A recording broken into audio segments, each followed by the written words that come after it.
going on, everyone? My name is Andy. Welcome back to another FPL video, and today it's the team selection preview series for game week 26 with a little bit of a twist. Usually I talk about maybe one or two transfers plus captaincy, that kind of thing, but in this one I've actually activated my wildcard, so it's time to talk about that, how the team looked in game week 25 and how it's shaping up for game week 26. Obviously there's going to be multiple transfers, not just one or two, so I'm going to show you how the team's looking right now. Just before we jump into that, I did want to say the video has been sponsored by OneFootball. Once again, great app for football fans and FPL managers alike. Team news, lineup news, general football news, live scores on the weekend and all that good stuff as well. So if you want to check that out, link in the description below, or you can just search OneFootball on Android, iOS stores. Otherwise, let's jump into this one. So I feel like a bit of a broken record, but game week 25 was pretty rubbish, just as the last 25 weeks have been pretty rubbish.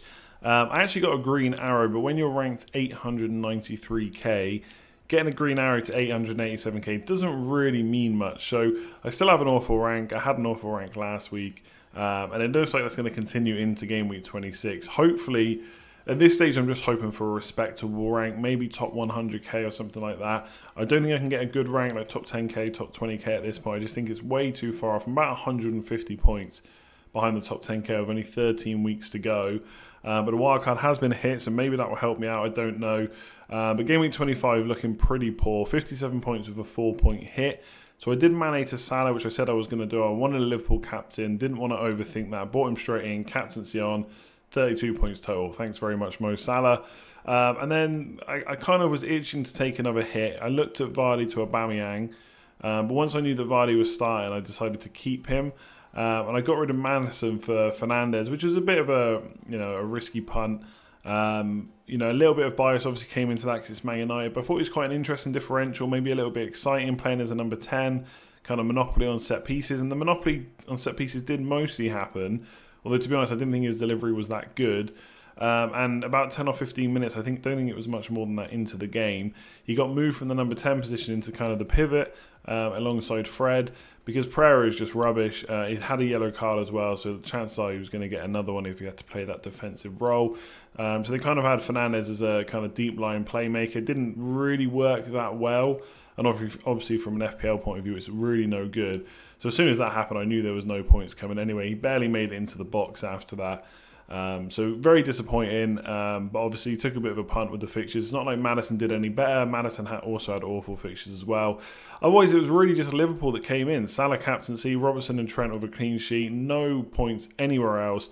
Completely awful week, 57 minus 4. Yes, it was a green arrow, but not good at all, and obviously it was mostly just carried by Liverpool. So let's see if game week 26 is going to be any more interesting in the slightest. So I'm doing this slightly different to normal. I've not done the normal graphics that I've been doing for the last kind of 25 weeks for this one. I thought I'd just bring up the team straight from the FPL page so you could see it. No kind of teasing in the defence, then the midfield, then the forwards. Let's just look at the team overall. So wildcard active, so I can make as many free transfers as I want. Of course, 102.7 million squad value and 0.6 million in the bank. Now, looking at that current team, is that the team that's gonna be there come the deadline on Saturday for game week 26? Possibly not, but I do think the main core of who I'm gonna have for kind of almost certain is definitely there. So the only players that are currently made it from my game week 25 side is McCarthy in goal, obviously very cheap goalkeeper. The two Liverpool defenders, Trent and Robertson. Although I'm going to talk about ways to reduce money out of this team in a minute, which might come in handy. Salah obviously there as well. I think I've got to keep him because Liverpool captaincy looks pretty good for the next kind of 4 weeks at least. So those four are all in there, and then Danny Ings as well. Everyone else has changed. Now, whether or not they've changed enough to have made it worthwhile to activate the wildcard, I'm not sure. Part of it was definitely because I'm doing so awful. I just need to do something, or I felt like I wanted to do something different. It might not have been the right time to play it. I could have probably got through with a kind of a hit, maybe a -4, get rid of Lundstrom for another Sheffield United defender, swap out more pay for someone else, and then move on. But I felt like that was patching it up because really I wanted Jimenez. They've got Leicester at home next. Maybe not an easy fixture, but Leicester aren't keeping too many clean sheets. Then it's kind of Norwich, Brighton, West Ham in the next 4 fixtures after that, obviously with Spurs away in the blank. So they're playing in game week 28 as well, which obviously kind of helps. So I wanted him in. I didn't really have a great way of getting him in and sorting Lundstrom, and I couldn't really rely on my bench. I've got Soyuncu. I don't expect to keep a clean sheet this week. I had Kelly as well. He's lost his place. So there was a lot of kind of deadwood in my team, and I've also changed around some of the big hitters as well. So, like I said, in defence, Trent and Robertson. I think Lascelles at 4.2 million. Look, whether Newcastle are as solid as we think they are, 4.2 million is a very good price, and at that kind of price range, I'm not sure there's a better defender right now. Could go for Fernandez, also at Newcastle for 4.4, maybe a bit more attacking threat. There's obviously Jack Stevens at Southampton. I think he's 4.4 as well. That would mean double Southampton defence, which I'm not necessarily against. But I think for 4.2 million, Lascelles offers something there. And obviously, the way I'm playing with 3-4-3, or potentially 3-5-2, but either way, 3 at the back, Robertson and Trent are going to play every single week anyway. So I only need to pick one more from Stevens, Bolly and Lascelles. So it's not like Lascelles is going to play every week. But when he's fit, he's definitely going to play for Newcastle. So he's nailed on. Has got a bit of goal for it as well. Potentially able to pick up a clean sheet here or there when I might need him. And potentially also good for the bench boost as well, which I'll talk about in a sec. And then Stevens is there now. Like I said, there's a few ways I could save money on this team. So one of them is Robertson to Van Dijk. Van Dijk, to be fair, has got very similar points per match to Robertson anyway, and costs less money. Obviously, he has goal threat for sure. And obviously Stevens is 5.1. So in terms of kind of underlying stats for Sheffield United defenders, he kind of comes out on top. But you could go for a 4.5, 4.6. I think it's Egan O'Connell at that kind of price who may be able to just step in, cover the clean sheet, maybe not have as much attacking threat, but in terms of picking up kind of 6 points here or there, potentially some bonus as well, you could get him cheaper there. And I think Willy Bolly in defence was kind of one of the first names I actually put on the sheet. He's back now. They got a clean sheet against Man United. Size kept his place. Now, you could go for him for 0.3 million less, 4.4 million. He does have goal threat too.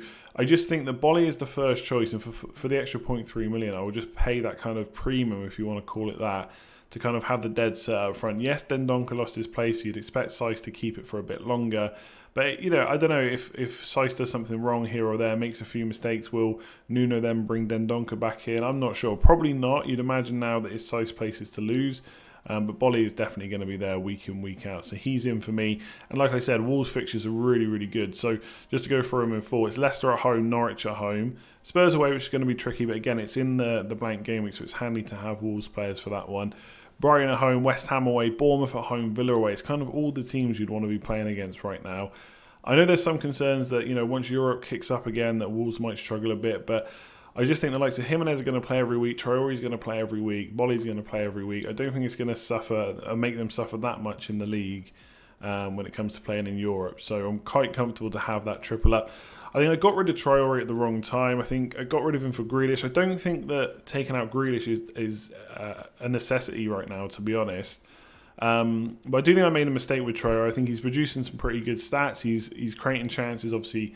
Being able to assist Jimenez is really handy. And also he's 5.8 million, so he's cheaper than Grealish. He's an enabler who has really good fixtures coming up as well. So I think it's good to get him back in for their good run of fixtures, and also he lets me spend money elsewhere. The only kind of worry I have is I'm going for Fleck, who, in the way the team is set up right now with AGUERO, he's a fourth midfielder, so I'm playing him every single week. But AGUERO is in there as kind of a punt this week to potentially captain against West Ham, because I think West Ham are kind of one of three teams that I'd probably target right now, them, Bournemouth and Aston Villa when it comes to goals. So AGUERO could be in there for captaincy with Hayden as bench fodder. And then when it comes to game week 28, so I'd look to save a transfer in game week 27, have two for game week 28, which is the blank game week, because right now I've got Henderson, Stevens and Fleck all going to blank from Sheffield United, and AGUERO too. So that's four blanking players. Obviously, if I don't replace them, then I'm only going to be able to play with 10 men in game week 28, which I don't want. So the idea would be AGUERO captain against West Ham, keep him for the Leicester game, and then use 2 free transfers to switch him and Hayden potentially to Harvey Barnes and Jamie Vardy, because that's when Leicester's fixtures kick back up again and become really good. And then for the bench boost, I'll probably look to use that early. But the only thing with that is I keep Fleck then as my fifth midfielder longer term, which isn't necessarily awful. It's nice to have players to rely upon when you need them. But it's also 0.7 million more than I need to spend. I could just get Hayden in as a cheap bench fodder and spend that money elsewhere. So that's another place I could lose or gain some money from. Another thing I'm asking myself is, do I really need AGUERO? AGUERO versus West Ham, obviously it looks really good at home. Could be a bloodbath there. Could be plenty of goals for Man City. But Salah plays Norwich, and I don't think that's an awful fixture in the slightest. I'd be more than happy to captain Salah in that game. So is there any point in getting Aguero in from the off to then look at getting rid of him 2 weeks later? Obviously, the main captain for Gameweek 26 is going to be Salah. So potentially, if I'm wildcarding to get ahead of the pack or to try and gain some rank, maybe I should just get Aguero. He will be a differential captain and hopefully climb the ranks that way. But knowing full well that it's then Leicester and then a blank, and I'm probably going to get rid of him. So that is a tough one. I'm not really too concerned about maybe Aguero getting a rest or anything, because once they play the game against West Ham, they then have a 2-week break until the Leicester game, and then it's Champions League. So I'm not sure he's going to get a rest against West Ham. Obviously, there will be a bit of worry till I see the team sheet, but I think that's an option I could go for here. Obviously, Ings stays. The other kind of key player that I've gotten rid of is Kevin De Bruyne. Now, I know what you're thinking straight away. I know what the comments are going to say. Kevin De Bruyne is absolutely essential. You can't have a team without Kevin De Bruyne, etc., etc. But Man City's fixtures are not fantastic. Yes, they're a very, very good side, and they'll do well in these fixtures, I'm sure. But sometimes I just look at a fixture run like this and just think, if there's any time where they're going to score less points, maybe it's now. So West Ham at home is good, but potentially I could cover that with Aguero as captain even. Leicester away will be tough enough. Then it's a blank. They've got Burnley at home within this. They also play Man United away. I don't think that would be an easy fixture within their kind of next 5 or 6 fixtures. So, and the game week 31 doesn't really matter. I think that's Chelsea away, because I'm probably going to free hit him that week anyway. So I can always get Kevin De Bruyne back later on. I didn't get him at 9. I think he was 9.5 million at the start. I didn't get him at that price anyway. I got him a little bit more expensive, so it's not the end of the world. And I'm basically going to go for Son, who also has a good fixture this week. Like I said, I'm looking at targeting Bournemouth, Villa and West Ham, and Son has Villa away. Now, whether or not he's even the best option at Spurs, you've got Lucas Moura, Bergwijn as well. Hopefully I'm pronouncing that right. He started the weekend. He did well against Man City, so potentially he could be an option for cheaper. Dele Alli, of course, if he's fully fit and ready to go. But I still think Son is the main man there. And if they play him up front and play Moura and Bergwijn on the wings, I think that could be really good for him if they bring him into a more central position. We've seen him do well there with Kane out before. So he's kind of my punt over Kevin De Bruyne. The fixtures, to be fair, for Spurs are not fantastic, but they're a bit better than Man City's, and they don't blank in game week 28. And it's a bit of a punt. He's a bigger differential than Kevin De Bruyne. And obviously everyone's going to say, well, Kevin De Bruyne's rank could really punish you if he does well. Of course, but my hope is that some will do as well, if not better, for less money and with less ownership. And if he does do better with less ownership, then that's going to be something that I can get out of the ranks. And you've got to remember, I am at 887,000 in the world, which is completely awful. And sticking with Kevin De Bruyne just because he's got good ownership or high ownership with bad fixtures is probably not the way I need to play this right now. So I'm pretty sure now, this is on the transfer page you'll see in the screenshot. I've not taken Kevin De Bruyne out of my team yet, but I'm pretty sure I'm going to. And the other thing to talk about is the bench boost. So a lot of people are going to say bench boost for double game weeks, which is usually what I would do. But because I'm wildcarding now, the main bench boost is probably going to be in game week 37. You could use it in game week 34 as well. But obviously both those game weeks are kind of a little far away now, so I don't want to set up a team now. And obviously it's the cheap bench options, like for my team, for example, it would be Lascelles, Bolly, McCarthy and Fleck, or Hayden in this case. They're the players that I'm kind of relying on. I don't want to get them in now and still trying to be relying on them 8, 9, 10, 11 game weeks later, whatever it might be, to nail something on the bench boost. I think realistically the bench boost is probably worth around 24 points if you have a good week, which would be 6 points per player of the 4 extra players you have. And while I probably won't get that in a single game week, I think if I've set out my team now and then I bench boost in game week 27 or game week 29, then that could be a good option to do it, because all the players I have will have good fixtures and all my usual bench players will have good fixtures. So Southampton, for example, I think they have Newcastle at home in game week 29. Sheffield United have Norwich at home in game week 29. And if I make the Aguero and Hayden switch to Barnes and Vardy, they also have a really good fixture in game week 29 as well. So that's kind of what I'm looking at doing. I don't think I'll do it in game week 27 because I'll still have Aguero and Hayden. I think I'd want to make that switch before I use the bench boost. But that's my kind of reasoning for using it, because I don't want to be relying on these players by the time game weeks 34 and 37 roll around. And I don't want to be making transfers to replace bench options, because at the end of the day, I'm trying to make up rank with only 13 weeks left. It's the bigger hitters that I'm going to make those points from. So they're the ones that I want to use my kind of team value and transfers on. In terms of whether I should have used the wildcard, look, I did say like a week or two ago that maybe now wasn't probably the best option because there's not too many big hitters that a lot of us don't own who have really got good fixtures. So Aubameyang's one, and potentially he could come in instead of Aguero still. I'm not entirely sure on that because he's got the blank in game week 28. Makes that a little bit less appealing for me because I would have to get rid of one of my Sheffield United players or get rid of Aubameyang anyway, and I wouldn't want to do that. And I'm just not sure about Arsenal right now, even though he is very consistent and he probably should have scored at the weekend as well. And if he had, maybe we'd be thinking differently about him. But other than that, there's not really too many other players that there are to big hitters to look at. Fernandes I had in my team, obviously I took him in for a hit, stupid decision, and now I've not got him in my wildcard team. I think the problem there is with McTominay, Pogba and kind of Matic not playing at the weekend, he did play further back. I think when Matic is back, which I think he is actually this week, we will see Fernandes at 10, but I want to see how they gel together, whether Ighalo plays up front or will it be Martial still there with James on the left or right and then Mata or Pereira, whoever it might be on the other wing.